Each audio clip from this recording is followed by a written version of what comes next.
Bonjour à tous et bienvenue dans notre nouvelle émission de Top Sport. À mes côtés, trois consultants. Tout d'abord, Florent Malice, rédacteur en chef chez Wallfoot. Bonjour Florent. Bonjour, bonjour. À tes côtés, Xavier Thiron, journaliste pour Le Soir et pour Sud Info. Bonjour Salut Xavier. François.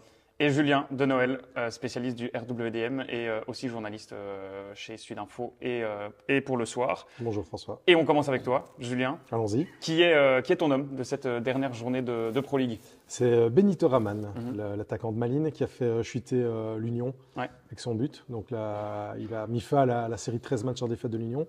Et c'est un attaquant qu'on oublie un peu, mais finalement qui performe beaucoup cette saison. Il est déjà à 11 buts en 21 matchs. C'est un goal toutes les 85 minutes.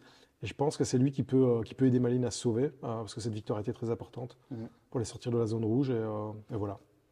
On passe à toi, Xavier, qui est ton homme du week-end. Ce sera plutôt un duo. Ouais. Le duo Lapoussin-Lamkelze. Duo théoriquement et a priori ingérable, mais manifestement Mazou sait s'y prendre et il prouve que s'il y a un peu de chaleur humaine avec des artistes comme ça, il y a moyen de faire quelque chose de grand. Tous les deux qui ont été buteurs mais qui n'ont pas gagné parce que Bruges a égalisé en toute fin de match. On reviendra sur le match de Bruges tout à l'heure. Mais on finit avec toi, Florent, ton homme du week-end. Ouais, une fois n'est pas coutume, ce sera une équipe qui a perdu. C'est le Berscott et je vais parler de Hakim Saabo qui est prêté par le Standard, qui a fait un très très gros match contre la Gantoise. Malheureusement, comme d'habitude avec le Berscott, malgré leur bon match, ça paye pas. Mais Saabo a montré vraiment de très belles choses et je pense que le Standard pourrait bien récupérer un bon joueur pour la saison prochaine s'il continue à se développer comme ça. Et on va tout de suite se plonger dans cette journée de Pro League avec le choc du week-end, si on peut appeler ça un choc, en tout cas un duel des Sporting entre Anderlecht et Charleroi. Une toute petite victoire d'Anderlecht sur Charleroi. Mais Xavier, première question pour toi, malgré la victoire, est-ce qu'il y a de quoi s'inquiéter pour les Mauves? Je pense qu'il y a de quoi s'inquiéter, effectivement. Je n'avais plus vu un match d'Anderlecht aussi soporifique depuis très très longtemps. Il y a de quoi s'inquiéter au niveau des blessés, parce que ça n'arrête pas. Donc à un moment, il y a quelques jours, on pensait que l'infirmerie était quasiment vide, et puis tout d'un coup, Edozie se blesse à l'échauffement, Dolberg à peine revenu se blesse après une demi-heure. Donc il y a vraiment des questions à se poser là, que ce soit au niveau du staff médical ou au niveau de la préparation physique probablement, parce que quand il y a autant de blessés dans une équipe, est-ce qu'on peut encore parler de malchance? Je ne pense pas. Il y a une part de circonstances atténuantes et de programme qui est insupportablement lourd.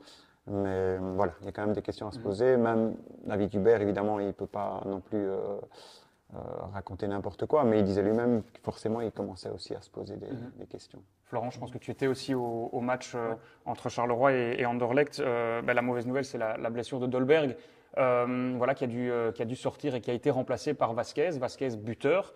Est-ce que cet Anderlecht-là peut se reposer sur ce joueur-là, Vasquez? Sur Luis Vasquez, non, je ne pense pas, parce que c'est un joueur qui va être, en fait, un peu comme Dolberg. Pour le coup, c'est peut-être le seul point commun qu'ils ont. C'est des joueurs qui sont dépendants des joueurs qu'il y a autour d'eux. Ils vont pas créer, ils vont pas combiner, ils vont pas, contrairement à Jansson qui descend presque parfois en numéro 6, ils n'ont pas l'impact sur une équipe qui ne tourne pas bien. Et alors Vasquez n'a pas les qualités techniques non plus pour combiner avec les joueurs qu'il y a autour de lui. Donc non, c'est déjà rassurant qu'il ait mis ce goal, et moi je trouve qu'il est bien rentré contre Charleroi. Mais c'est un contexte particulier, c'est un terrain difficile, c'est pas le genre de match où le beau jeu était d'ailleurs ils l'ont dit après le match, ils ont arrêté d'essayer de faire du beau jeu à partir de la mi-temps parce que sur ce terrain-là, c'était pas possible. Donc dans ces circonstances, Vasquez, ça va. Mais bon, en théorie, on peut espérer que les terrains soient de meilleure qualité en play-off 1, et là, un Luis Vasquez, je ne pense pas que ce soit suffisant pour amener le jeu qu'on attendrait d'un Anderlecht. Maintenant, on ne le voit pas souvent cette saison, il faut dire. Ouais. Julien, est-ce que ce Sporting-là t'inquiète en vue des Champions Playoffs? Oui et non. Oui, quand on voit par rapport à ce qui est devant eux, Bruges, l'Union, Genk, c'est clairement supérieur. Donc pour aller chercher ces 3 premières places, je pense qu'Anderlecht est un peu juste. Mais avec l'Antwerp et Gand, par exemple, derrière, je pense qu'il n'y a pas trop à s'inquiéter. Ils iront chercher les points qu'il faut. Donc je pense qu'Anderlecht finira peut-être à les 4e, 3e, 4e, en fonction de si ça se crache devant ou pas. Mais voilà, donc je crois qu'ils feront des playoffs normaux finalement. À partir du moment où ils peuvent récupérer les blessés dans une bonne forme si on rajoute à l'effectif actuel, enfin l'équipe d'hier au Sporting de Charleroi, Stroukens, Verskar, un Holberg qui n'est plus blessé, Edozie, etc. Il y a quand même moyen de faire quelque chose de bien, avec la perspective et l'ambition de les amener tous à leur meilleur niveau pour les playoffs. Ça, c'est ce dont David Hubert rêve. Mais au plus les semaines passent, et au plus les blessés s'accumulent ou rechutent, au plus ça devient problématique. Parce que c'est peut-être ça le gros problème, c'est cette instabilité dans le 11 de base pour le moment. C'est bien simple et un chiffre incroyable, c'est qu'ils ont joué Anderlecht avec leur 26e 11 de base différent en 26 journées. Okay. Donc là, je pense que tout est dit. Avec 34 joueurs utilisés depuis le début du championnat, alors que Bruges, qui a quand même le même programme, un programme aussi lourd qu'Anderlecht, n'en a utilisé que 23 jusqu'à maintenant. Oui, Hubert, en fait, n'a, je pense, jamais eu 2 fois le même 11 d'affilée depuis qu'il est arrivé. Non, puisqu'il y en a eu 26 différents, 26 journées. Oui, c'est incroyable. Mais en fait, le plus possible, je veux dire, le plus accessible pour Anderlecht, ce serait d'avoir le meilleur 11 possible pour un match qui serait la finale de la Coupe de Belgique. Pour ce match-là, ce serait l'idéal d'avoir tout le monde, quitte à ce que certains jouent avec un peu de tape autour du genou et se fassent un peu violence, parce qu'après, il y aura après, ou plus ou moins au même moment, il y aura l'enchaînement de matchs des playoffs, où là, c'est peut-être difficile justement de garder un même 11 à 2 semaines d'affilée près. Donc l'objectif, ça doit être cette finale de la Coupe de Belgique, avoir le meilleur 11 possible pour ce match-là, parce que si tu le gagnes, ta saison elle est réussie, même si tu finis 4e ou 5e des playoffs, parce que ce sera le premier titre depuis 2017. Si tu perds cette finale de playoffs et que cette finale de coupe et que tu rates tes playoffs et que tu finis 4e ou 5e, là ça devient compliqué à gérer, quoi. La chance entre guillemets pour Anderlecht, c'est peut-être que le parcours européen va s'arrêter a priori et donc avoir plus de plages de repos et ne plus avoir des matchs qui s'enchaînent non-stop. Parce que ça aussi, ça fatigue les organismes. Il n'y a rien à faire quand on a une équipe qui est fatiguée, qui a beaucoup de blessés qui reviennent. Il faut directement être opérationnel. Il n'y a pas moyen pour David Hubert d'aligner une équipe type tout le temps et pour les joueurs de récupérer correctement. Ouais, et justement, Xavier, pour parler de ce match européen, Anderlecht qui accueille Fenerbahçe, barrage retour d'Europa League, Anderlecht qui a perdu 3-0 à l'aller. Finalement, une question assez simple.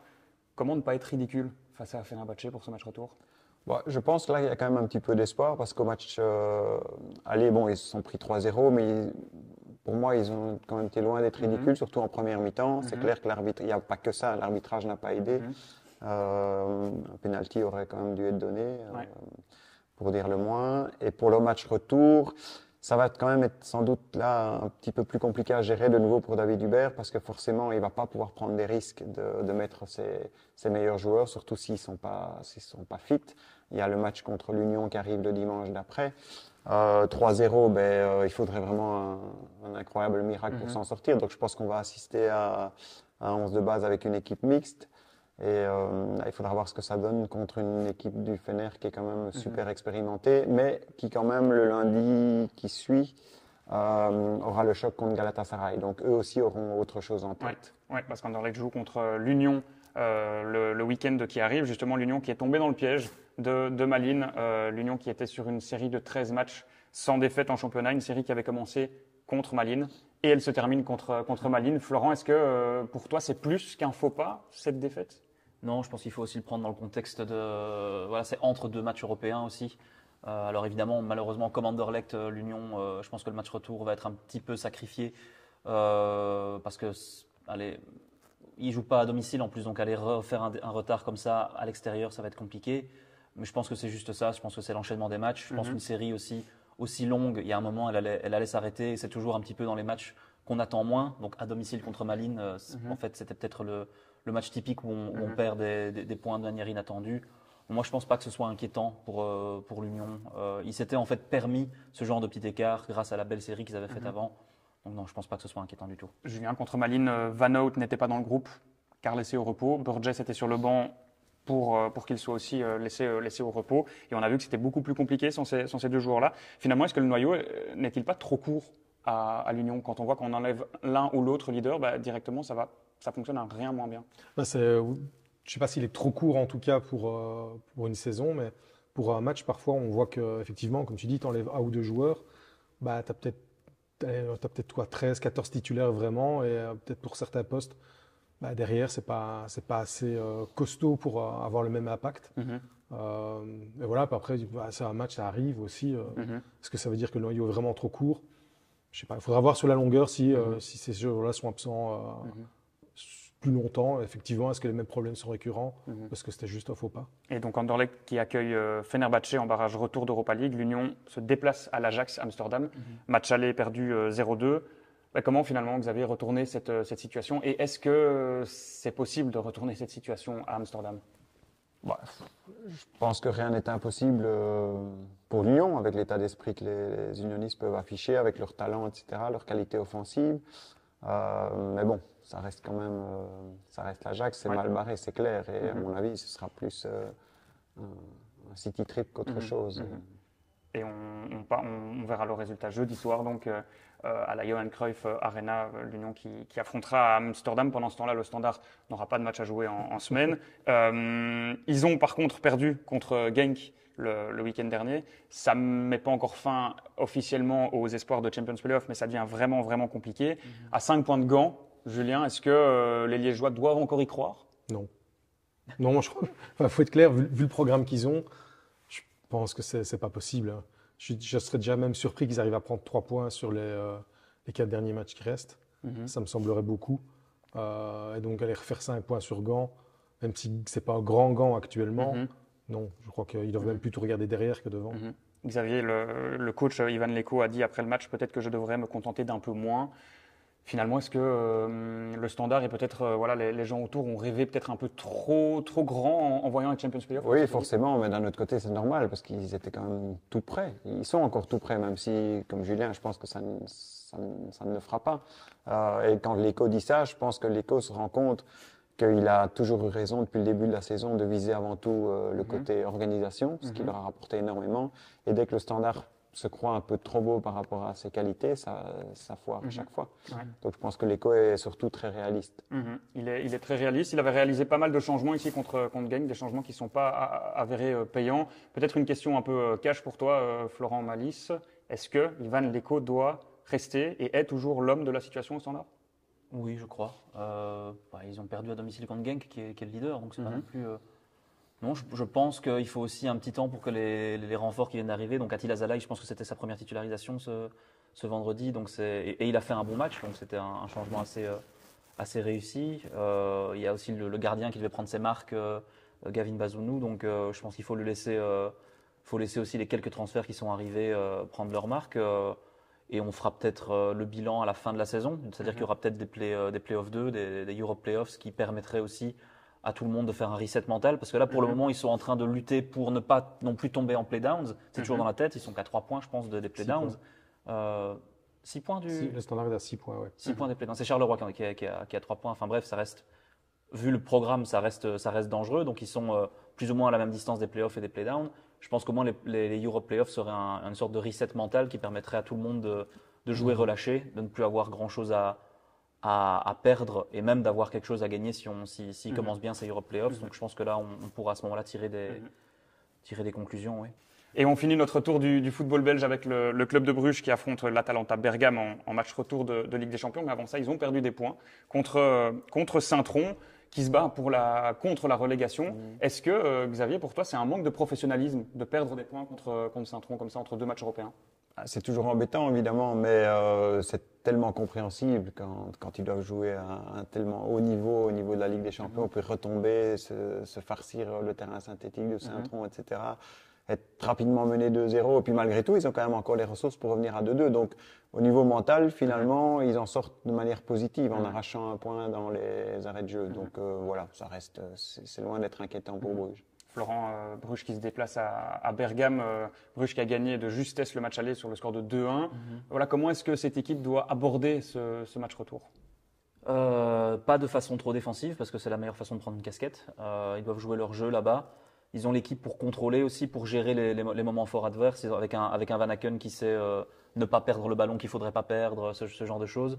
Éviter les bêtises, et là je pense à un Onyedika qui est capable de prendre un carton rouge après 12 minutes, tout comme il est capable de manger le milieu adverse pendant 90 minutes, donc il faut éviter les bêtises et y croire, parce que je pense tout simplement qu'ils ont toutes leurs chances de se qualifier après les résultats du match aller. Ouais. Et justement, on fait un dernier tour de table. Votre pronostic sur le score et sur la qualification ou non de Bruges. On commence avec toi, Julien.